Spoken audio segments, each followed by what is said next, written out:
Bonjour tout le monde, j'espère que vous allez bien. Ravie de vous voir encore une fois.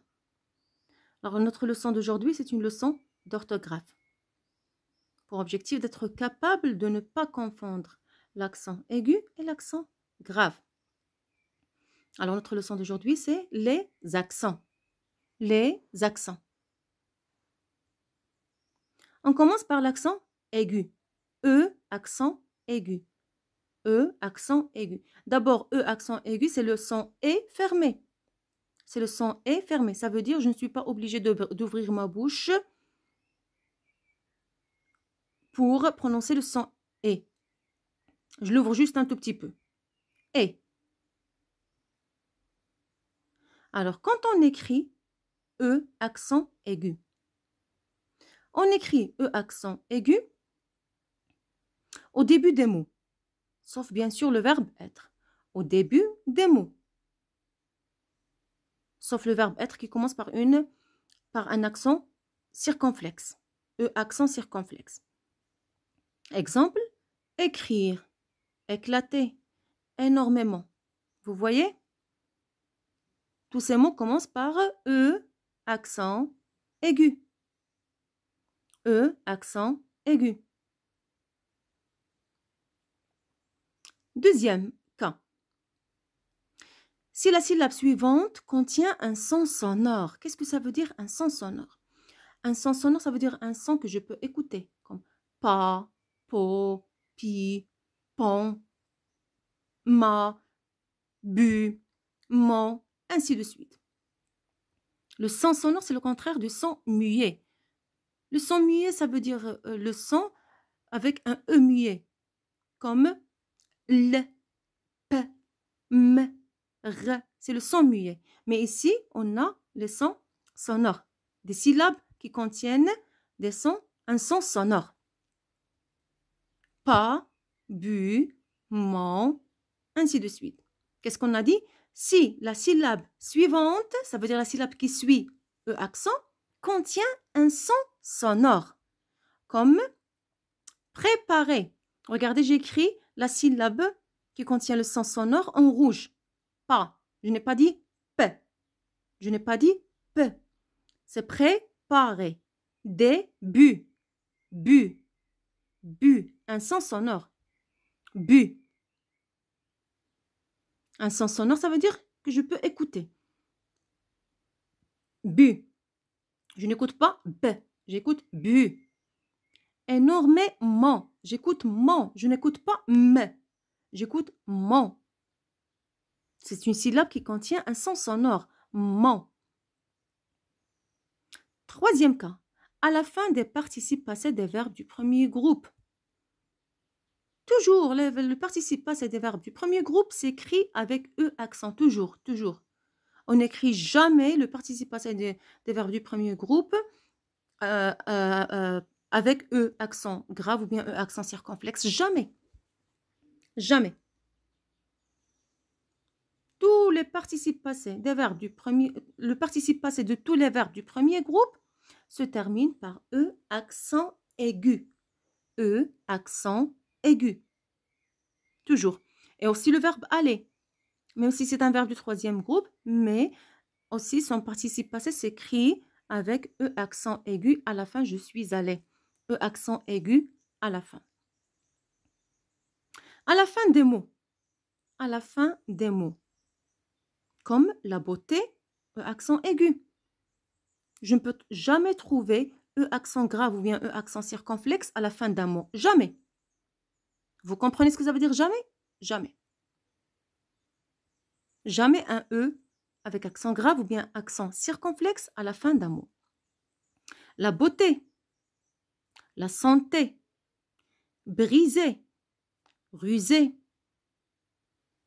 Vous voyez, à la fin des mots, toujours E accent aigu. Et bien sûr, sur le E dans les préfixes. Comme des, près, ainsi de suite. Par exemple, connecter, déconnecter. comment j'écris déconnecté? Une fois j'ajoute un préfixe qui contient le son et, automatiquement c'est le son et fermé. Ou je dois ajouter l'accent aigu et non pas l'accent grave. Une fois j'ajoute un préfixe qui contient le son et, c'est le son et fermé. C'est le son et fermé. E, accent aigu. Connecté, déconnecté. Pré, on dit lavage, pré-lavage. E, accent aigu. Inscription, pré-inscription. E, accent aigu. Les préfixes. Sur le E dans les préfixes.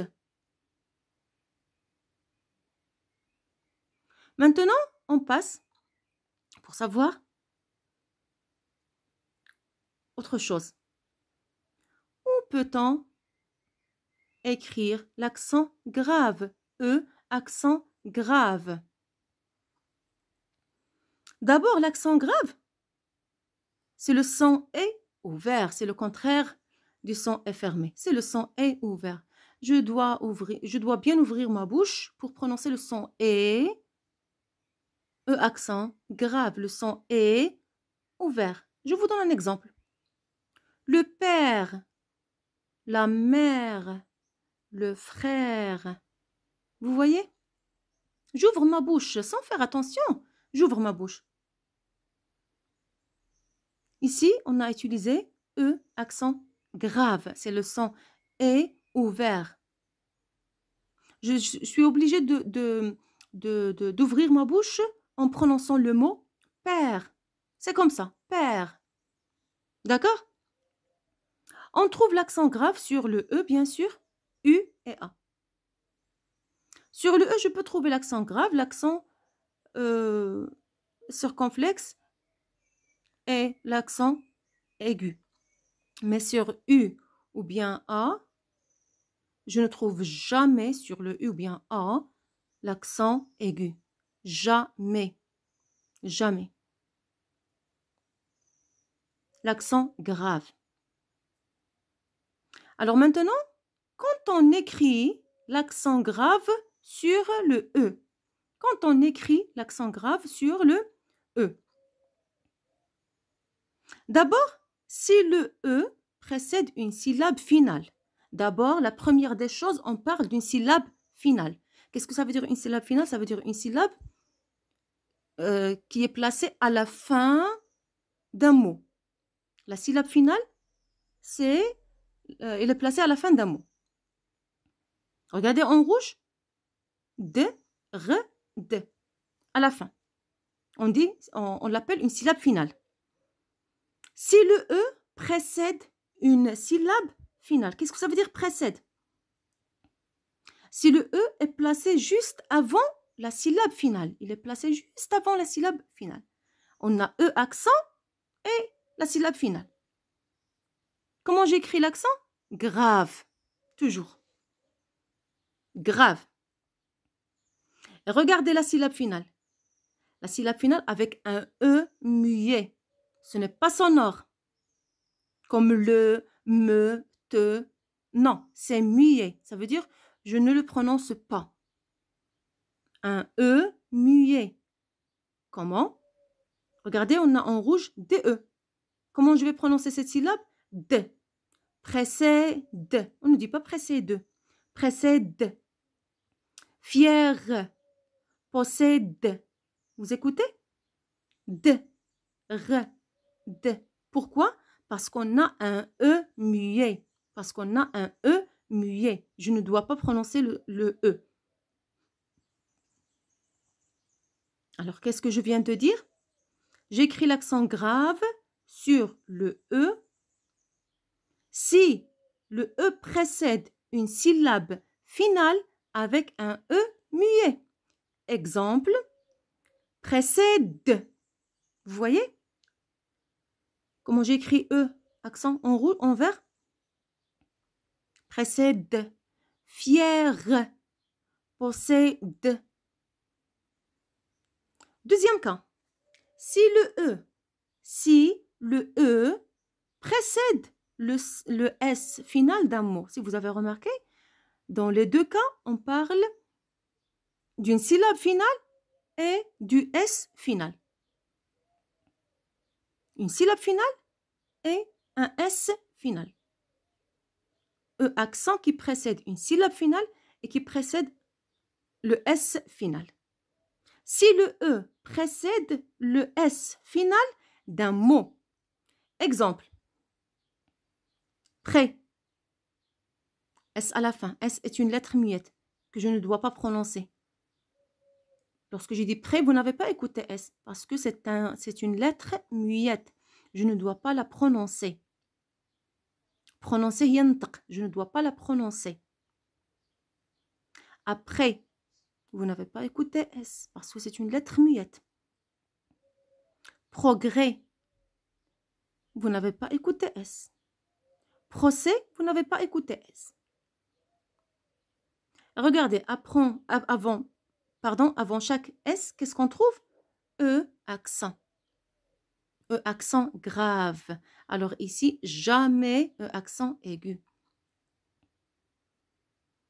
Prononcez les mots. Vous dites prêt. Vous voyez comment j'ouvre ma bouche? Prêt. Après, progrès. J'ouvre ma bouche sans faire attention. Vous faites attention.